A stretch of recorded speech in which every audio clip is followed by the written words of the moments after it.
So I teach a particular approach to perspective in my art class, dynamic drawing.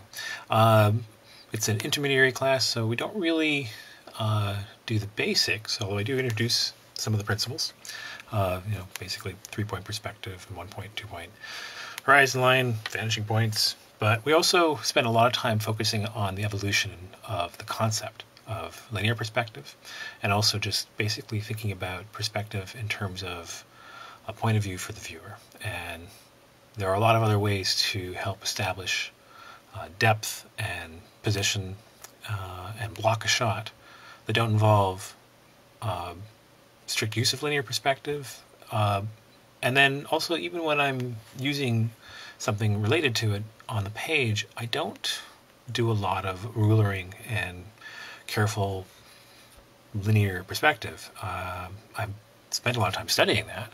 I used to have pretty intense practice of just even coming up with drawings with crazy complex urban landscapes or geometric forms to then draw according to a strict grid.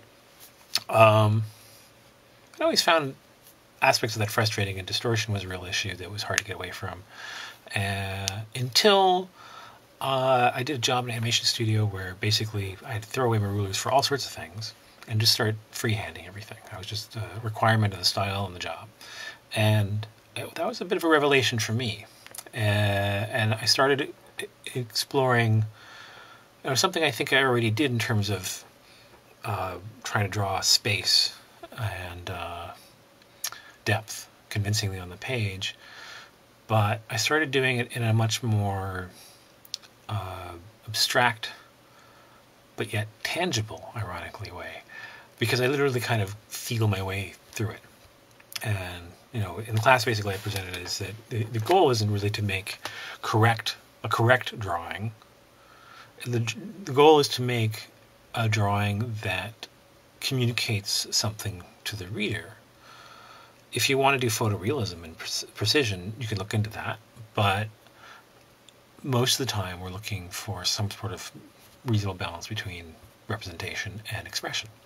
And just feeling the space is both more important to focus on, and less, or more forgiving anyway, of some sort of mathematically accurate representation of things.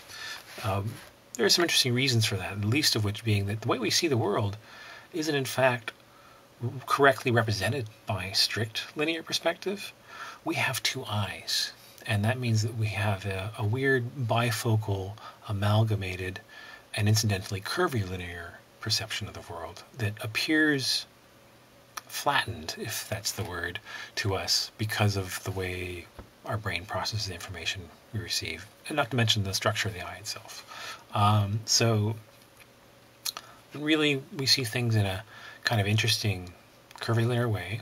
I use this image a lot in class to demonstrate how to think of the picture plane and the bending or shape of space in a curvilinear space.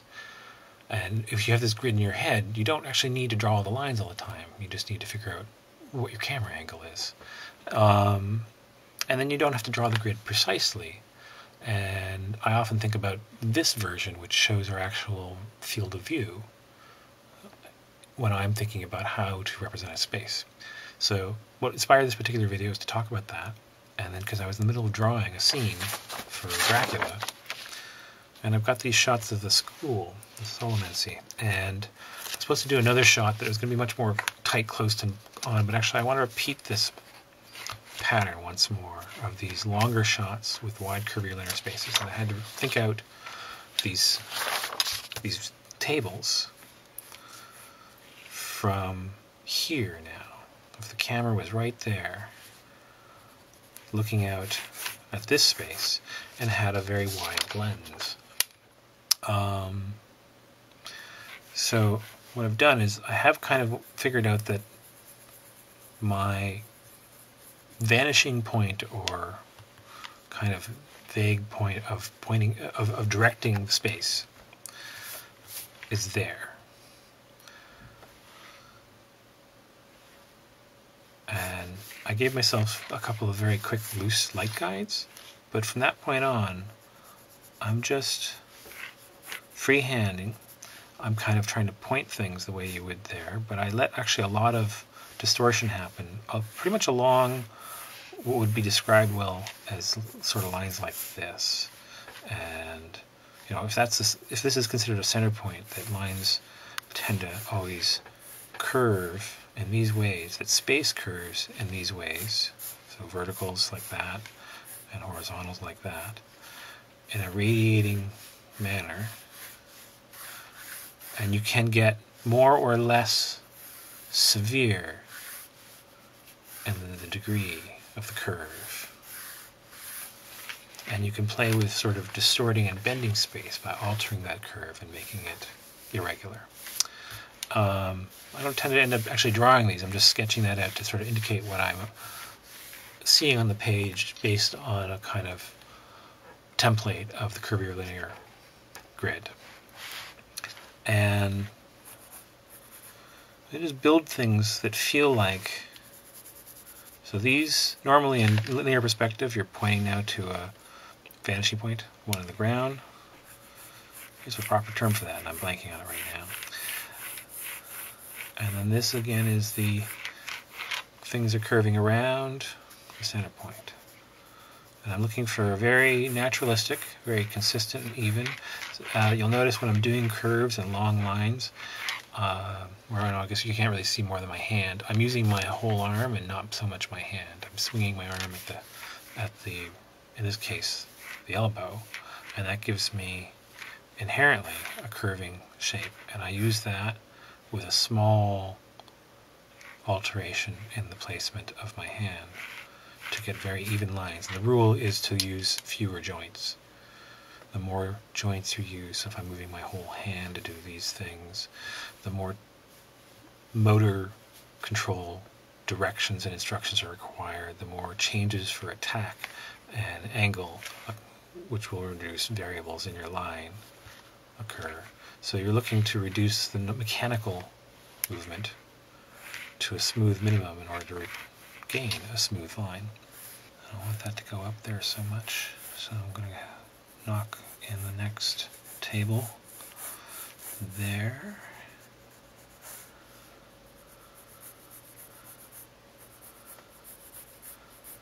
The top of the table is going to appear to get thinner because it's on an angle and we're seeing a bit of the top here, but here we're just going to see the edge because it is rising closer to what is ostensibly our horizon line in the shot. Any angles along the plane as they rise towards the horizon should become shorter.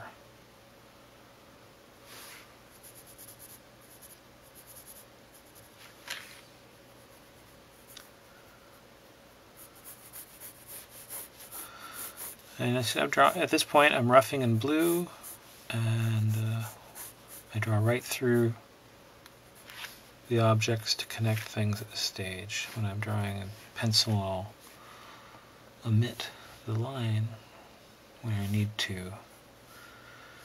And they're going to be, so again, the line of boys in here, kind of going to the vanishing point, so I can give myself an anchor point for where the figures are going to go.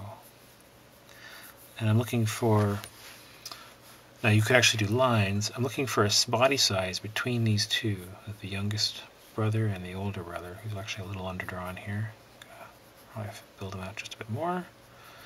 And keeping in mind that things diminish as they go further. So in my head I often just sort of imagine these, but this is the lines I'm drawing. So notice that they come closer to each other as they descend back, and then what you're looking for, the judgment call you make with your eye, is does it feel right? If it feels too dramatic or too wide, you'll have a gut feeling when you look at it, but you have to just step back and look at it. I think just below that line for the top of where the top of his will make him the right size. But now I have to think, now that I've sort of placed him, his body language. So I'm going to sit like him. because that helps me remember where all the parts go. He's got an arm back like this because he's supposed to be doing something on paper with a writing implement, but I'm going to have it up in the air so you can't see. You can't see what he's writing on, but you can see he's not actually using it. And he's looking over his shoulder.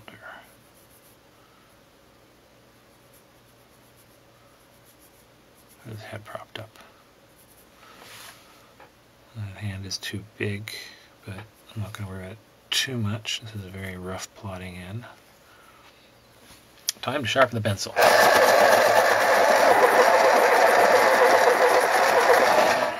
Much better. So sometimes, one of the reasons I do blues and I do many iterations is so that I can work on fresh surfaces frequently. Sometimes you also just have to manage the amount of material you've put on the page, and one of the great things about kneadable erasers, they're good for this. You just have a dabbing motion. You can keep a great deal of the line, especially the darker ones, but it will pull off excess pencil. The idea is to do that before you start putting so much pressure on the page that you're scoring the paper. Remove the pencil line first if you want to maintain a nice drawing surface. One of the practical reasons being that if you've drawn with a great deal of force, you'll have grooves in the paper and they'll interfere with your ability to draw.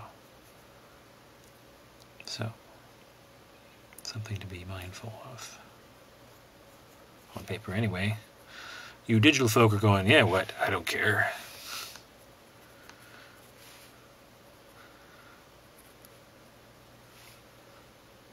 There we go.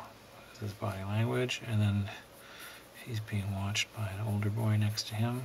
Make him definitely a bit bigger. That's probably too big. There.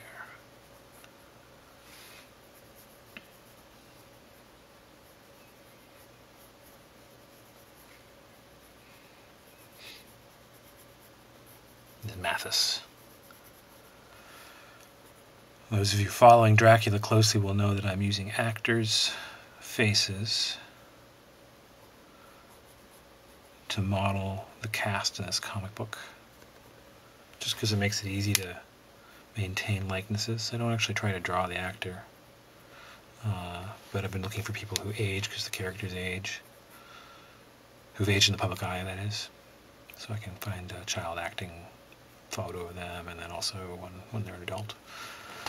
And perhaps some in between, or something like that. They're going to be on benches, right? No seat backs. But I'm going to probably use Robert Downey Jr. for Mathis, I think. That's who I'm feeling right now. To run that by Mark first, but he usually lets me go with it. And then we got behind them, and then we got one more row in this shot. So again, I'm lining these up. But one of the cheats I'm engaging in here, for example, is how this angle on the end of these tables evolves. They don't line up perfectly. I don't want that visual synchronicity of a straight line occurring between them, which is, it's often chosen on purpose, but I'm looking for, that's right, I don't see the top of this now, and we actually shouldn't see much of that angle. I'm looking for a slight irregularity in general to the space, an organic feeling. Things aren't all consistent, and I don't want that graphic effect in this particular place. I want this to be a bit more of a fuzzy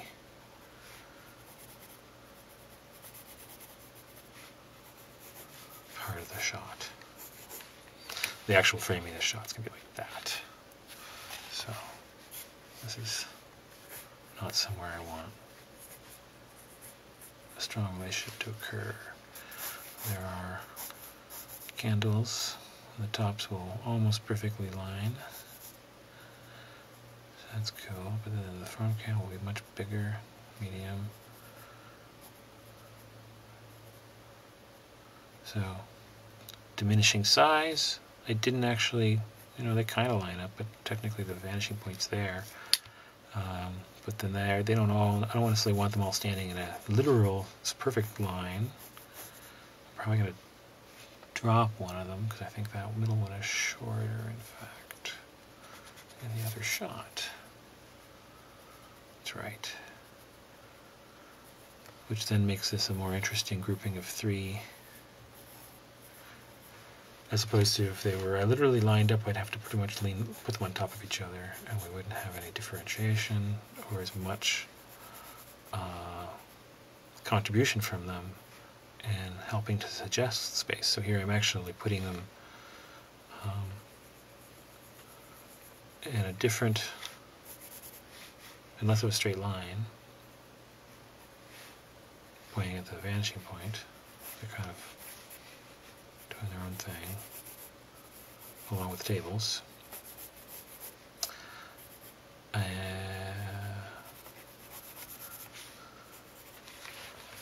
To force the perspective. That's what I'm trying to remember how to say.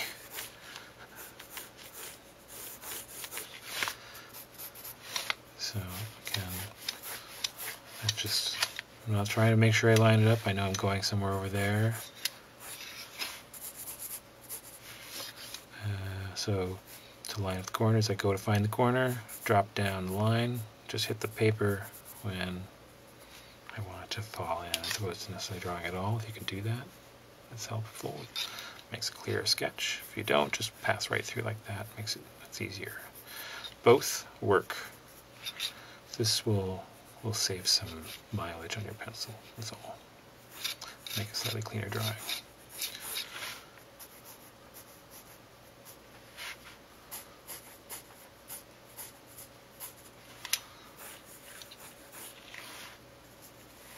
So there will be benches back here. I'm going to sketch it as though I could see it loosely, just so I can orient the butts and the legs of the kid.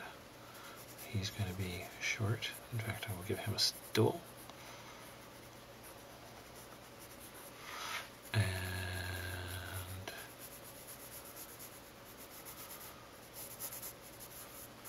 so that's an empty spot. Gonna suggest enough. We won't see very much of those guys with the table in the way, so don't fuss it. And that's how you map out something along the line of what I call freehand curvilinear perspective. So now, with the shot I've established, we have parallel to this last table, starting around there, a square table.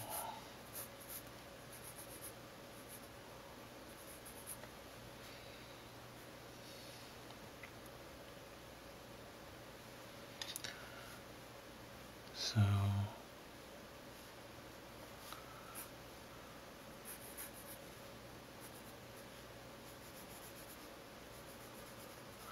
now there's an interesting angle to think about for a second. These are, if you were looking at right on at the table, its legs are cantilevered in. All right, they lean in. So if I drew straight legs, they'd be like this. And in the past, I would have done that first and then done the counter angle so that I had something to measure off of. So then you're thinking about a vanishing point that's down. It's going to line up with this sort of vertical horizon, if you will, or the fishbone, if you think about old Roman perspective. And then because of the curvilinear effect, it's going to start leaning as it moves this way. So I'm torquing the cantilever on both sides, a little more, and the angle, there's a bit of the curve feel in things still. Try not to exaggerate the curve in my stuff because I like what I find to be a very naturalistic, cinematic effect in my curvilinear freehanded space. But you can actually have quite a bit of fun with more distinct distortion. With a long row of tables there, starting about there. Two parallel lines, but expanding as they come closer. Coming closer together as they go further away. Good old school rule of thumb when it comes right down to it.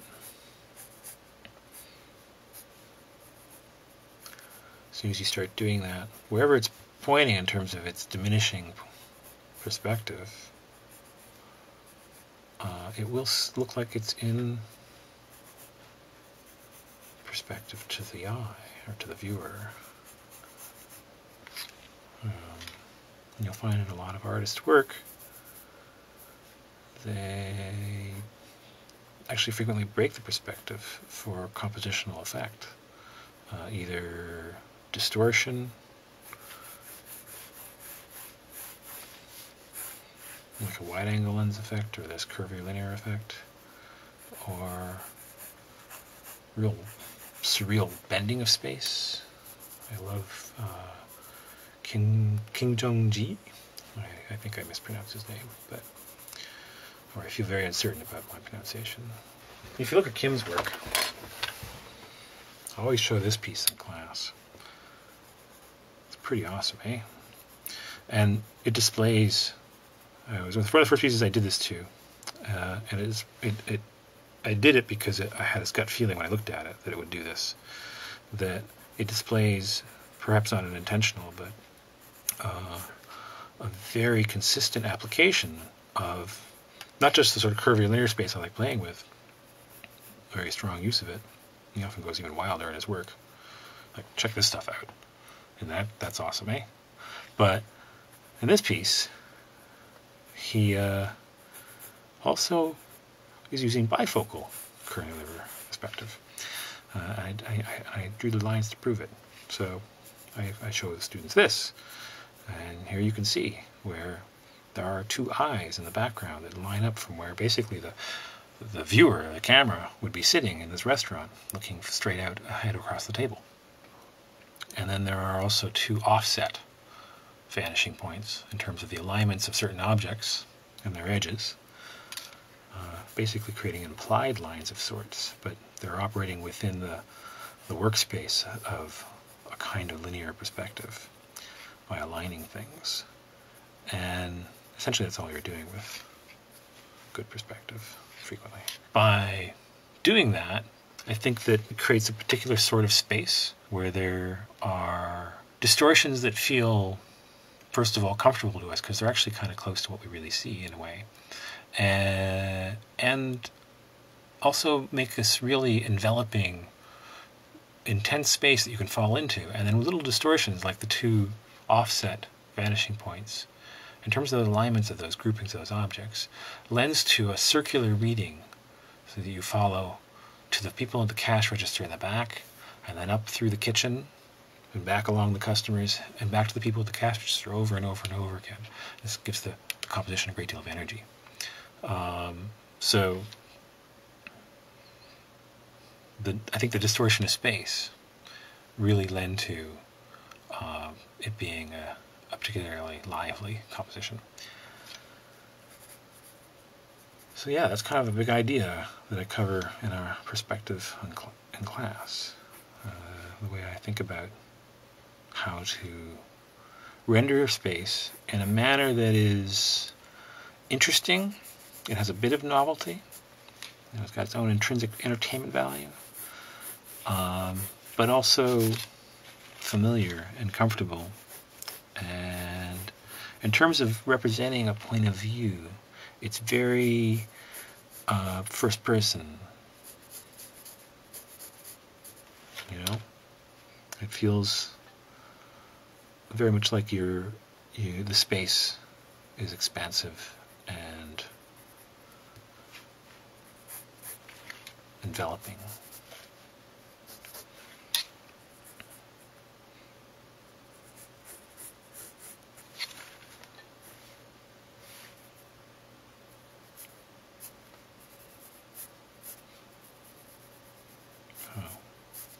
I'm matching the background here. I'm just sort of feeling out and eyeballing the distances. This is a bookshelf, actually, but for scrolls. Think of a giant wine rack. And you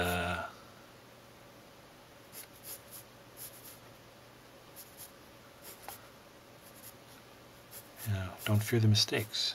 You just look at it and evaluate. Here I'm evening out the distances. They don't have to match perfectly. They just have to look good at a glance. So I want to line up my alternating lines.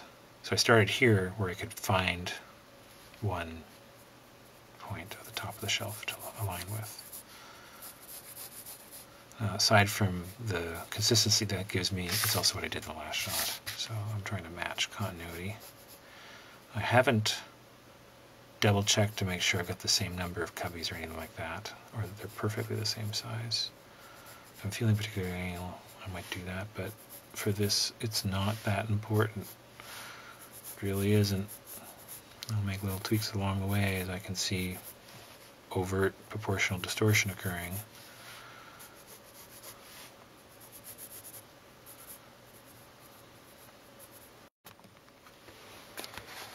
Right, so camera stopped there for a bit. Need to change the card. I got a little more work done. A little bit tricky to see in the blue, but I think you can see here. I filled in the bookshelf. My kind of vanishing zone is there. And everything more or less points to it, but it doesn't necessarily point directly to it. Now, I know what this space looks like because I did a floor plan of the school where essentially our camera is about there looking this way in this space. So part of what's going on with these angles is that the room is actually not straight. We're actually looking a little more. We're further in. That's right, we're all the way out this side now.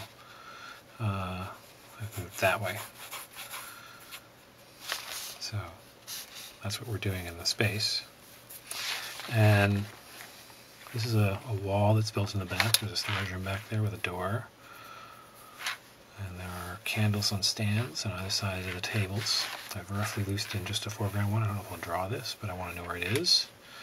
And the cave is not squared or whatever. And that works to my advantage. So again, I'm not looking to make it correct. I'm trying to make it work to my eye and persuade me and the viewer that the space is what I want them to see. So the actual shot that I'm going to end up doing is something like that. This is just I'm thinking it out on a sketch pad and blocking it out. And I'm drawing well outside of what's going to be the panel, just so that I have some room to play with and I can think of the space better. And the last thing I'm going to do for this video is just show another aspect of perspective or depth representation that doesn't require necessarily a strict adherence to curvilinear. Or texture, mark making in a patternistic way to show a surface. So, like, say I do little ticks for the ground, and as I come closer, because things get bigger as they come closer, the space between these ticks should get bigger and wider and spread out when they're more dense down here. And this will tell the viewer's eye that what I'm looking at is a surface. in dimension, in space, with very little effort. I've given a little bit of context with the shape of the space, which is diminishing, and I've changed the frequency of the specks.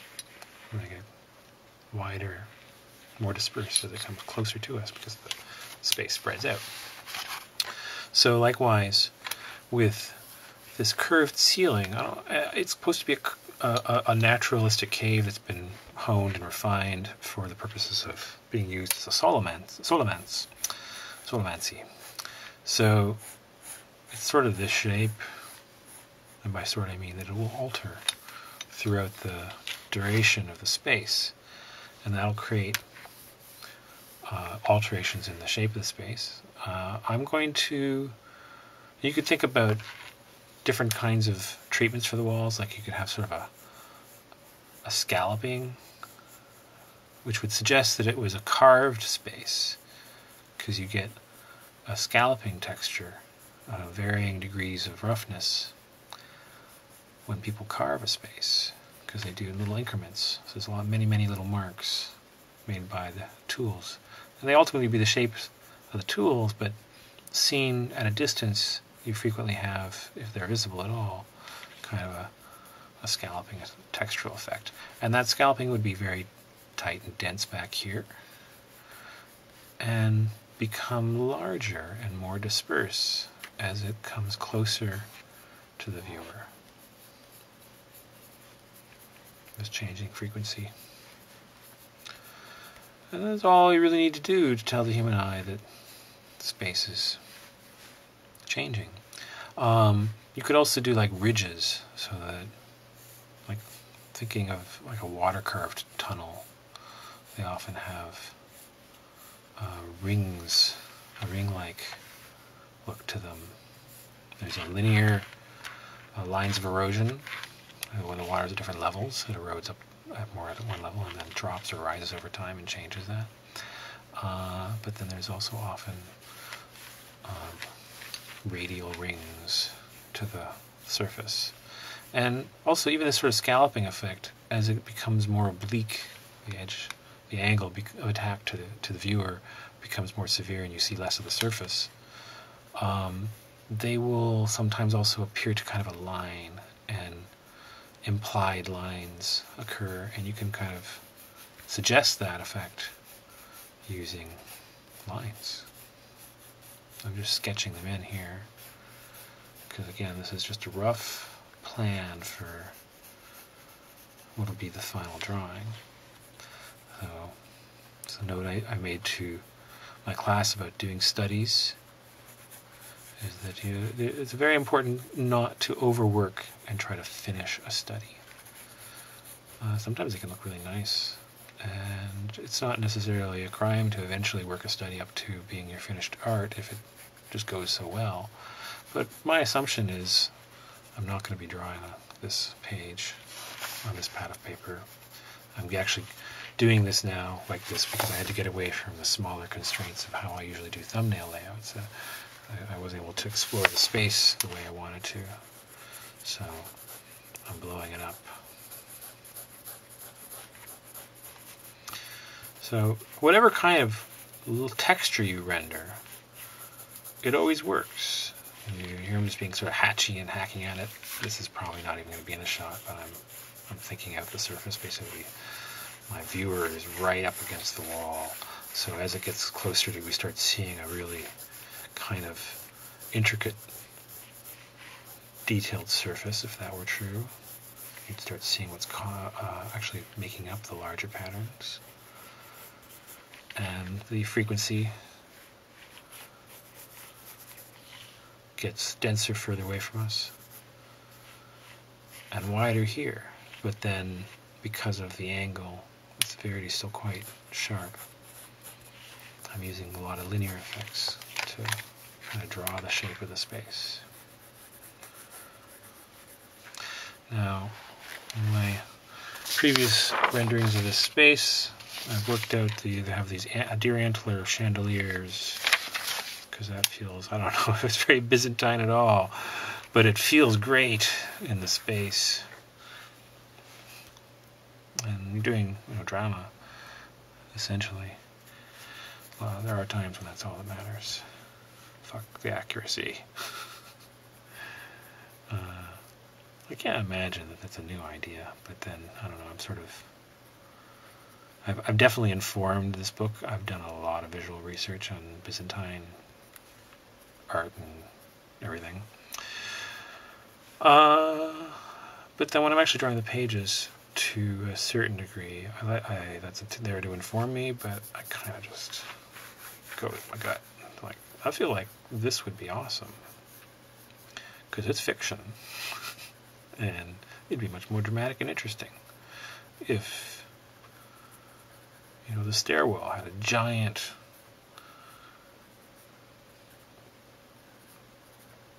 cluster of dragons carved